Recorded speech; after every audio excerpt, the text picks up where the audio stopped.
Então a gente começa aqui a nossa 10ª conversa, ou nossa 10ª videoaula, sobre esse texto do Pareson, então, a Ontologia da Liberdade, né? O qual a gente está caminhando nesses tempos todos. E hoje a gente vai falar, na verdade, sobre a parte 4 do livro. É uma parte que se denomina Fragmentos sobre a Escatologia, né? E para quem está com o texto aqui nas mãos, como eu estou, vai poder, na verdade, perceber que esses fragmentos sobre a escatologia vão aqui da página 253 até mais ou menos a página, deixa eu ver exatamente aqui, a página 300 e, opa, até a página 295, não, opa, um pouquinho mais, 306, né? Então vai da página 253 até a página 306, né? Hoje eu vou falar um pouco mais brevemente sobre essa parte, na verdade, e vou explicar por quê. Na verdade, essa parte é uma parte do texto, né, conforme os organizadores do texto indicam, é uma parte do texto que, na verdade, ela é constituída de, como diz o próprio nome, fragmentos, né? São textos que o Pairson escreveu sobre escatologia e que funcionavam, na verdade, como anotações de aulas, né? É como se fosse ainda um texto em projeto, onde tem as principais ideias, as principais anotações, algumas coisas que ele gostaria de expor, mas que ainda não pôde expor. Então isso ainda ficou, como é que eu poderia dizer, incompleto, né? Por isso se chama um fragmento de escatologia. Vale a pena a gente dar, talvez, uma olhadela só pelo sumário, para quem tiver interesse, né? Então, por exemplo, quando a gente pega pelo sumário, aparece logo de cara essa advertência, que é feita pelo organizador, né, por um dos organizadores da obra do Pareson, que herdou esses cadernos, né, e essas anotações do professor Pareson, era um dos seus alunos, né, que herdou esse caderno, e ele explica um pouco mais sobre isso, né? Então, sobre a numeração dos cadernos, quantos cadernos consistiam e etc, né? E aí, dentro disso, né, para quem olha aqui pelo sumário da obra, depois vai perceber que a gente tem aqui uma parte que vai falar aqui sobre a liberdade em Deus, né? Sobre épocas da eternidade, sobre os acontecimentos do universo, sobre a dialética, né? Sobre o sofrimento e a fé, e depois no final uma certa concordância entre os cadernos, entre as fontes e tudo mais, né? Então eu não vou entrar aqui detalhadamente nessa parte porque eu acho que não é o caso, né? Vale a pena a gente só perceber, para quem tem interesse na leitura do Pareson e acompanhou até aqui, vai ver que alguns desses fragmentos aparecem depois em vários outros capítulos, né? Apareceram antes e aparecerão nos capítulos futuros também, né? Então, um pouco essas anotações que são esses mesmos temas que perseguem um pouco a obra do Pareson, né? A saber, esse tema da liberdade, do livre-arbítrio, do sofrimento, do mal, né? E alguns desses problemas. Bom, mas enfim, chama atenção antes então da gente falar mais especificamente, fazer um certo quadro do que a gente viu até agora, né? Que esse é meu intuito hoje, fazer um certo resumo, né? Uma certa síntese das aulas que a gente fez até hoje. Hoje, já que a gente completa hoje a 10ª aula, valeria também a gente pensar primeiro por que é que esse texto, o Pareson gostaria de chamá-lo de uns fragmentos sobre escatologia. Que, a rigor, quando a gente ouve a expressão escatologia, a gente tá, na verdade, situado, né, nessa expressão, por assim dizer, no reino da teologia, né? Para qualquer pessoa que pega uma definição básica de dicionário, qualquer coisa que o vale, vai perceber que a palavra escatologia aponta, né, essa palavra grega, né, ela quer literalmente dizer alguma coisa que aponta para a doutrina do final, para a doutrina dos últimos dias, dos últimos momentos, né? O escatom, né, como falavam os gregos, né, o estudo sobre a doutrina dos últimos dias, ou sobre as coisas dos últimos dias, como vocês quiserem, né? E aí talvez a primeira dúvida que nos suscita é perguntar por que é que um filósofo, né, talvez está pensando aqui em falar sobre escatologia, né?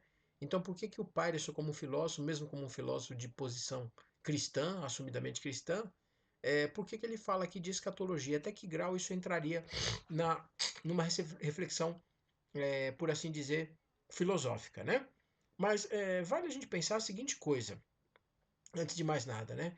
o tema da escatologia, ou pensar esse tema da escatologia, já havia entrado um pouco na filosofia, especialmente na filosofia contemporânea, que é aquela que pensa e tenta articular um pouco do seu pensamento a partir um pouco de que essas ideias da escatologia, de alguma maneira, são ideias que delineiam a história, né? Delineiam, no caso do cristianismo, da herança judaico-cristã, a escatologia é exatamente o começo e o fim da história, né? O começo da história se dá com o ato criador de Deus e a redenção da história se dá com o Filho de Deus, o próprio Deus, no caso, redimindo e salvando a humanidade, né? No caso do cristianismo. Então, esse ato criador e redentor, no fundo, ele também entra um pouco para as discussões da filosofia, na medida em que, por exemplo, ele inspira uma disciplina do campo filosófico, a saber, a disciplina de filosofia da história. Então, a filosofia da história, por exemplo, também trabalha com uma tentativa de.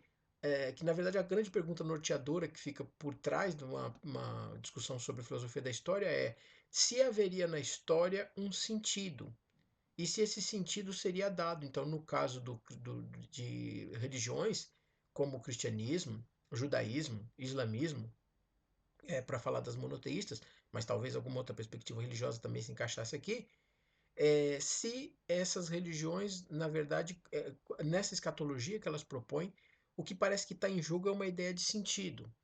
Mas mesmo que a gente não acredite nisso, ou não pense mais sobre isso, ou que outras possibilidades se abriram em relação a essas crenças, por exemplo, a gente pode encontrar uma certa escatologia, por exemplo, em interpretações que não são necessariamente religiosas.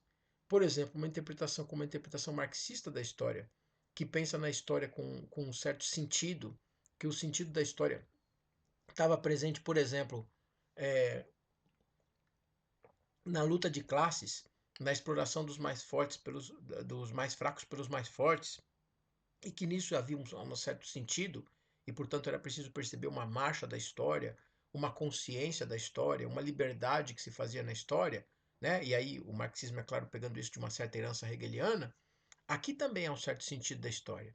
Então também haveria, entre aspas, um certo escatom, mesmo que esse escatom, né, essa escatologia, não seja de fundo religioso, como no caso da religião cristã, judaísmo, né, e do islamismo talvez, tá? Em oposição a isso, talvez há uma posição intermediária, que é exatamente essa que o Patterson contesta no livro. Por isso a gente percebe em vários momentos o Patterson falando do niilismo, mas ao mesmo tempo apontando uma crítica do niilismo, que seria uma posição, por exemplo, que surge a partir de algumas reflexões nietzschianas, talvez schopenhauerianas, de alguns outros autores do século XIX, como Dostoiévski, pensando no tema do niilismo. Ou seja, talvez em perceber que não haveria na história nem como pensou a herança judaico-cristã, nem como pensou o marxismo, ou talvez alguma outra posição política e social, não haveria na história um sentido. Então não se consegue perceber na história um sentido. E é como se a história se movesse por ciclos, por situações, por momentos que talvez não podem ser medidos, não podemos encontrar neles um certo sentido. Então, isso tudo para falar que talvez o tema da escatologia no Patterson seja um tema muito bem situado no século XX. Por que muito bem situado? Porque ele vem da herança judaico-cristã e, de alguma maneira, ele é reinterpretado por temas de filosofia da história. Talvez um grande exemplo nesse sentido, existem muitos, né? Mas a gente pode pensar, por exemplo, que um dos precursores da filosofia da história teria sido Voltaire, quando Voltaire pensou o tema propriamente da filosofia da história. E a gente tem como autor consagrado da filosofia da história, por exemplo, Carl Löwith, que escreve um livro não à toa, né, no século XX, intitulado exatamente O Sentido da História. Então, quase que perguntando e tentando responder uma questão de se haveria um certo sentido da história, tá? Então, daria uma investigação muito mais ampla do que eu estou fazendo aqui, é claro, apontando para vocês, na verdade, mais o problema, para pensar o que o Patterson entenderia, então, sobre escatologia. Então, mas percebendo que para ele são fragmentos de escatologia. Então, no fundo, para ele quer entender o que seria essa doutrina dos últimos tempos, né, dos últimos dias, por assim dizer, tá? Então, ele está no centro da filosofia da sua época, especialmente numa filosofia germânica, tal como ele acompanha aqui, como ele é formado nessa tradição moderna, contemporânea, existencialista, ele está trazendo à baila, vamos dizer assim, os seus autores e as suas influências, tá? Isso era para dar uma geral, né, sobre o tema dessa parte, né? Que depois, como eu falei, são rascunhos, são anotações, então vale para quem tiver mais interesse ir nas anotações e perceber cada uma delas em cada ponto, como é que isso se dá, tá? Muito bem, então, fazendo uma certa síntese aí do que a gente viu até agora, né? É, se a gente pegar o próprio texto, a gente vai ver que a gente já passou pela primeira parte, que foram 5 aulas que o Pairison deu, né? Na cidade de Nápoles. E essas aulas são literalmente, né? A primeira é sobre liberdade de situação, a segunda sobre liberdade de transcendência, a terceira sobre liberdade de negação e a quarta sobre liberdade e dialética, né? Por fim, na segunda parte, ele vai falar sobre experiência religiosa, no capítulo 1º da segunda parte. No capítulo 2º dessa segunda parte, ele fala sobre a filosofia e o problema do mal. Né? E depois, a última conversa que nós tivemos era uma parte, o capítulo 3º dessa segunda parte, chamado, né, um discurso temerário, né, o mal em Deus. E aqui entra então, né, essa parte 4, que é o que ele está chamando aqui, né, aí completando essa parte segunda, o capítulo 4, vamos dizer assim, chamando de fragmentos sobre a escatologia. E aí depois disso, né, nas próximas conversas, a gente vai para a terceira parte, que está dividida por sua vez em 4 capítulos, né? A saber, o primeiro vai ser sobre a pergunta fundamental, né? No capítulo que é sobre a liberdade ou nada, a gente vai perguntar sobre por que o ser em vez de nada. O capítulo 2 dessa parte é o estupor da razão e a angústia diante do ser. Depois o nada é a liberdade como início e por fim filosofia da liberdade, né? Esse é um pouco o percurso dessa obra aqui, Ontologia da Liberdade, né? Bom, muito bem, então eu pontuaria para a gente hoje fazer uma espécie de síntese do que viu até agora, cinco aspectos que eu acho relevantes, desculpem, 6 aspectos que eu acho relevantes que a gente viu até agora. O primeiro deles seria pensar que a primeira questão relevante para o Peirson, que aparece para ele, né, é pensar o tema da filosofia moderna e da existência, tal como ele pensa, a partir do tema da liberdade. Notem que o tema da liberdade é o tema por excelência, né, da filosofia moderna. Parece que sempre que a gente pensa em filosofia moderna, pensa nele. É o tema por excelência de uma herança germânica, de uma herança existencialista. E o Pareson desenvolve isso naquelas 5 aulas que vimos, né? Então, aquela aula sobre liberdade de situação, sobre liberdade de transcendência, sobre liberdade e negação e sobre liberdade dialética, né? Então, é claro que eu não vou aqui recuperar tudo aquilo que a gente falou nas primeiras conversas, mas é exatamente esse o ponto, né? Ele vai tentar recuperar a partir dali, por exemplo, então, o que seria a situação da liberdade? Qual é o momento concreto, aonde a liberdade se põe, né? Quando a gente fala da liberdade, a gente está falando aonde, de onde, a partir de que lugar, onde ela está, né? Presente. Por outro lado, quando ele pensa em liberdade e transcendência, é como se alguma coisa para além do que está aqui na imanência tivesse ligado com o tema da liberdade para ele. Então, qual é essa coisa? Onde isso está? Porque notem, para o Paris isso vai ser um pouco o fundamento da sua filosofia, né? Depois ele começa a falar um pouco sobre liberdade de negação. Então é como se a liberdade ela negasse a si mesma. E como é que se dá esse jogo entre positividade e negatividade no campo da liberdade.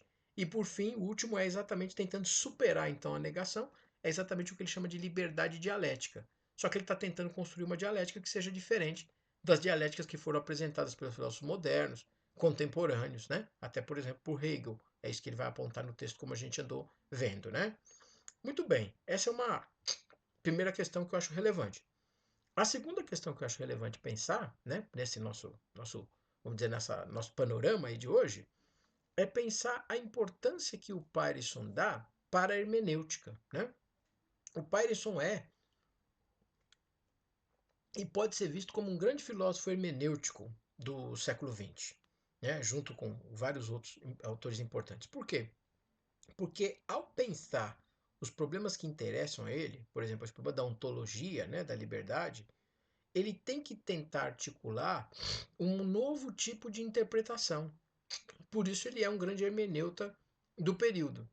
Ele, quando começa a pensar, por exemplo, no tema da liberdade e pensa, por exemplo, muito próximo de um universo onde você tem temas religiosos, teológicos e coisas que o valham, ele não quer fazer teologia.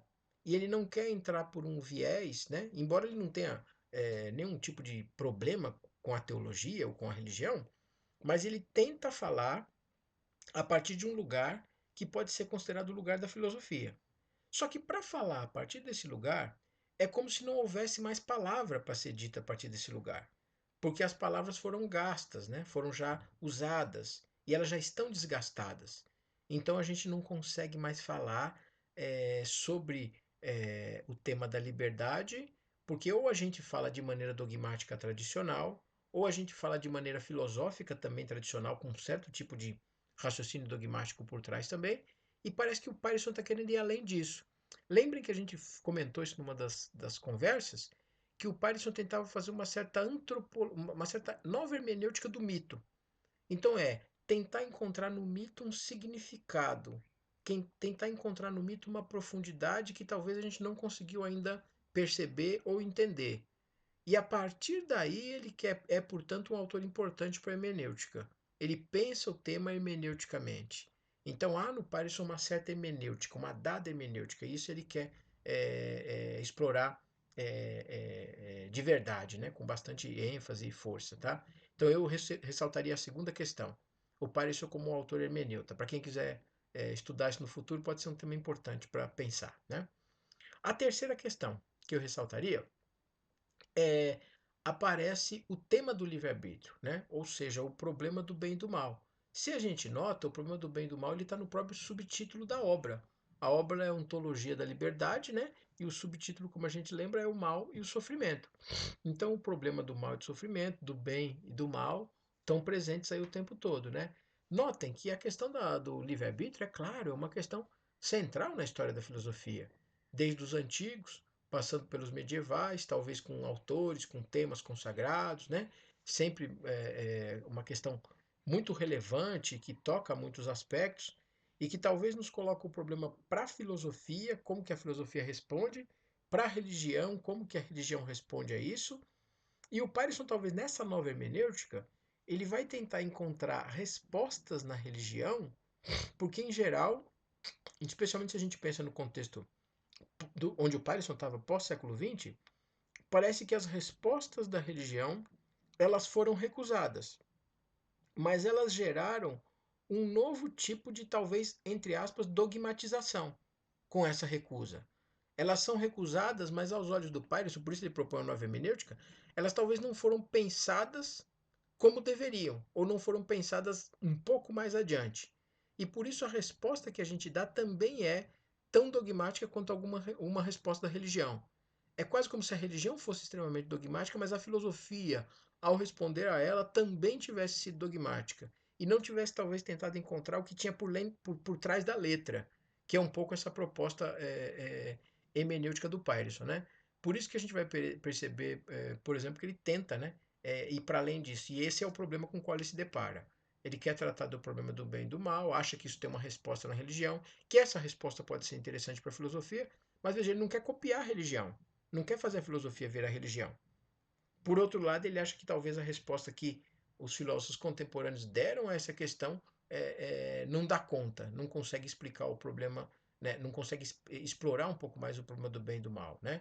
Por isso é uma ontologia esse texto. Ele está tentando encontrar raciocínios de base sobre o bem e o mal. Né?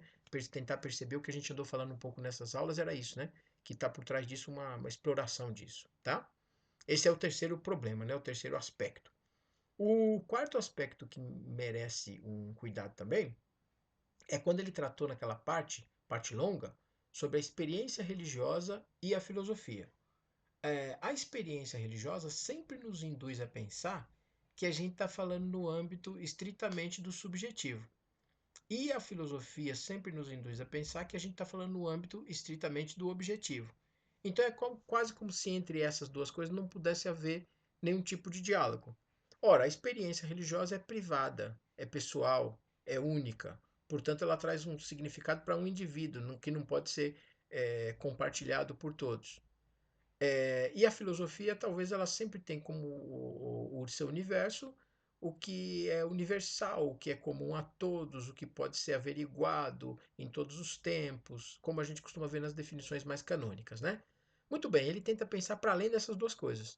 Ele tenta pensar que a experiência religiosa comporta aspectos que não são aspectos só subjetivos nesse sentido pessoal, particular, mas que a experiência religiosa também nos conecta num todo de comunidade, nos conecta com outro, com outra pessoa, com outras pessoas, né? Tenta pensar isso num aspecto mais amplo. E também tenta pensar o problema da filosofia, talvez como também pensar a filosofia a partir do subjetivo. A filosofia não é feita no teto, ou essa ideia do objetivo não é uma ideia clara e cristalizada. A gente sempre pensa a partir de alguma coisa, e se a partir de alguma coisa é a partir daquilo que a gente é, daquilo da nossa consciência, daquilo que nós temos. Então ele tenta problematizar também essas questões para a filosofia, né? Notem que ele repete um pouco, que alguns filósofos talvez já tenham feito, né? Por exemplo, no século XIX, XX já tinha gente pensando sobre isso, né? O Kierkegaard, por exemplo, pensou essa crítica, né? Do que o objetivo e o subjetivo talvez sejam mais intercambiáveis do que a gente imagina. E o Paredes era muito conhecedor dessa tradição, tá? Por fim, o quinto problema que eu apontaria, né? Ele coloca o tema da filosofia e do problema do mal. Olhe que novamente é um problema central para a filosofia, mas é um problema central também para a questão é, é, teológica, né? Então, tanto a teologia como a filosofia teriam interesse no tema. E aqui, novamente, ele pensa que o tema talvez precisa ser explorado para além do que aparenta. Porque, por exemplo, uma solução filosófica para o problema do mal dada pelos modernos é o problema da teodiceia. Então, quando a gente pensa alguma coisa do tipo, como Leibniz pensou, né, que talvez não é que, claro, em Deus não existiria o mal, Deus não fez o mal, né, e aqui o Leibniz segue literalmente a pista da tradição cristã, Agostinho e outros autores. O mal é escolha humana, é fato humano, o que seria essa inclinação nossa ao mal, né? Enfim, essa pista de uma ontologia que daria para a gente explorar. Mas a pista da Teodiceia leva a gente a pensar que no fundo não é que as coisas que acontecem, não é que a gente pode dizer que elas são más ou boas muitas vezes, é porque talvez nós não temos, e certamente não temos o intelecto de Deus, ou não sabemos as coisas todas que Deus sabe. Então, como a gente não sabe isso, a gente não pode julgar, não pode aferir. E por isso, talvez por trás de alguma coisa que aparentemente é má, possa haver alguma coisa boa. Por trás de alguma coisa boa, pode haver alguma coisa má. E é quase como se tivesse uma espécie de desígnio divino, vontade divina, que ela é impenetrável, que contra ela nós não temos nada que podemos fazer ou dizer. Então, por isso, o problema da Teodiceia é um problema que se coloca como central, né? Para a filosofia moderna e contemporânea. Mas notem, o Parison vai pensar muito criticamente que esse problema da teodiceia também virou um problema dogmatizado. Então é quase como se a gente já chegasse a ele antes de qualquer outra coisa. Então ele também virou uma resposta pronta, rápida, eficaz, né? Que parece resolver o problema de maneira absoluta. E ele começa a pensar se isso é o problema. Por exemplo, ele pensou, ele vai fazer essa mesma crítica quando pensa no niilismo, né? O niilismo é a grande, se a gente não encontra sentido nenhum, então parece que somos todos niilistas. Ele diz, mas não encontrar sentido nenhum não pode ser o sentido do niilismo, né? Ou seja, por trás da falta de sentido, quando eu digo sempre, as coisas não têm sentido nenhum, isso pode virar o sentido das coisas, né? Então seria muito interessante imaginar o que isso quer dizer. E aqui por trás do problema do mal, a gente comentou isso quando falava na nossa conversa, também aparece no Pardes, a partir de uma explicação metafísica, ontológica, por exemplo, que nos remeteria a Agostinho e outros autores, uma explicação muito curiosa que poderia imaginar que o cristianismo traz sobre a vontade, sobre o agir, e por isso a nossa responsabilização, importante primeiro de um ponto de vista teológico religioso, depois do ponto de vista metafísico, ontológico, né? Então, quando a gente pensa, por exemplo, num problema como colocado pelo Agostinho no livre-arbítrio, o primeiro desafio que tem é a gente saber que o livre-arbítrio, no fundo, é um texto primeiro de metafísica, onde ele tenta organizar para explicar o que ele quer explicar. E depois é que a gente vai falar da vontade, tal como nós, modernos e contemporâneos, pensamos sobre a vontade.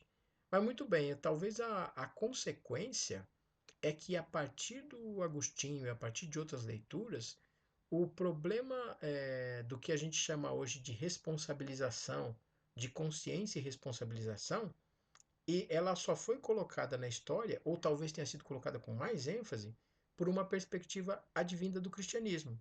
Então, nesse sentido, o problema do mal é um problema muito central para o cristianismo. Mas esse problema também dá brechas e abre um campo para que se discuta o problema do mal em outras esferas: política, ética, econômica, moral e coisas que o valham, né? Então, isso é um ponto importante que eu ressaltaria nessa quinta questão, né? E por fim, para a gente fechar, haveria ainda uma sexta questão, né? Onde ele pensa, por exemplo, que foi o que a gente comentou um pouco na conversa passada, sobre o problema do mal em Deus, né? Quando a gente citou os místicos, citou aspectos nihilistas, aspectos panteístas, né? Eu adiantei um pouco a questão aqui quando eu falei, no fundo, quando a gente chega num nihilismo absoluto, também a falta do sentido parece que passa a ser um novo sentido e se dogmatiza. O panteísmo também é Deus está em tudo, está em nada, está em tudo ao mesmo tempo. Então ele começa a pensar aqui, a partir de uma hipótese muito estranha, né? Que ele mesmo refuta, que é a ideia de haveria um mal em Deus, então? Deus é um tudo e um nada, como pensou o mestre Eckhart, como pensaram Ângelo Silesius, os místicos, uma certa interpretação que os modernos fizeram sobre os místicos, né? E coisa que o valha. Enfim, aí a partir daí ele começa a pensar um pouco aspectos que interessam para ele. Notem, por isso que essa parte do niilismo, não à toa, ela está antes de uma parte chamada Fragmentos sobre a Escatologia, que é exatamente talvez perceber que, ó, aqui a gente começa a perceber o passo do Patterson. No fundo a partir de refutar um certo niilismo, parece que a gente pode falar de uma escatologia ou de uma tentativa de encontrar sentido, né? E o que seria para ele esse sentido? Porque isso vai aparecer mais nas próximas conversas que a gente tiver, tá bem? Então é isso, por hoje eu paro aqui. Eu pediria para vocês, né, ficarem atentos aí nas próximas conversas. E a próxima conversa a gente vai falar sobre a terceira parte do texto do Patterson. E aí, especialmente sobre o primeiro capítulo dessa terceira parte, chamado aqui a pergunta fundamental: por que o ser em vez do nada? Tá ok? É isso. Abraço, saúde para todo mundo. Vamos que vamos.